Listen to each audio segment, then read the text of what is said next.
ku soo bir kanaalka Sahanka Dunida oo subscribe saar haddii aad ku cusub tahay.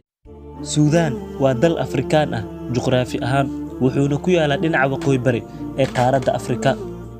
Sidoo kale dalka Suudaan wuxuu xuduud la leeyahay Eritrea, Ethiopia, dhanka koonfurtana waxaa ka saaran Liibiya iyo Masar. Badkiisuna waa 1,886,068 kiiloomitir oo square. Webiga Niil wuxuu u kala qeybiyaa dalka Suudaan laba qeybood, qaybta bari iyo qaybta galbeed, maadaama maamul ahaan loo kala saaro Suudaan 18 dowladood. Haddii aan marka u soo laabano su'aasha ah Suudaan ma Carab baa mise waa Afrikaan? Suudaan waxaa loo tixgeliyaa inay yihiin Carab maxaa yeelay dalka wuxuu ka mid yahay 22 dal ee ku yaala dunida Carabta iyo qaadashadooda luqadda Carabiga oo ay ugu hadlaan inay tahay luqadda rasmiga ah oo dalka ka jirta.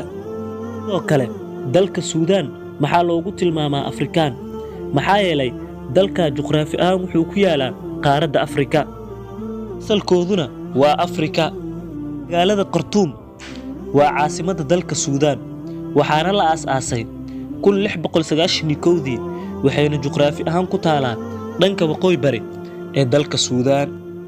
Tirada dadka reer Suudaan waxay gaaraysaa 7.96 milyan sida ku cad tirakoobka Bangiga Adduunka ee la sameeyay sanadkii 2013. Dadkeeduna waxay ka kooban yihiin dhowr qabiilo iyo qoomiyado. Inta badan dadka degan waxay haystaan diinta Islaamka. Dadka ku nool Suudaan waxay ka shaqeeyaan qaybta beeraha sida beerashada digirta, looska, sisinta, timirta iyo qaybta warshadaha oo ay ku tiirsan yihiin.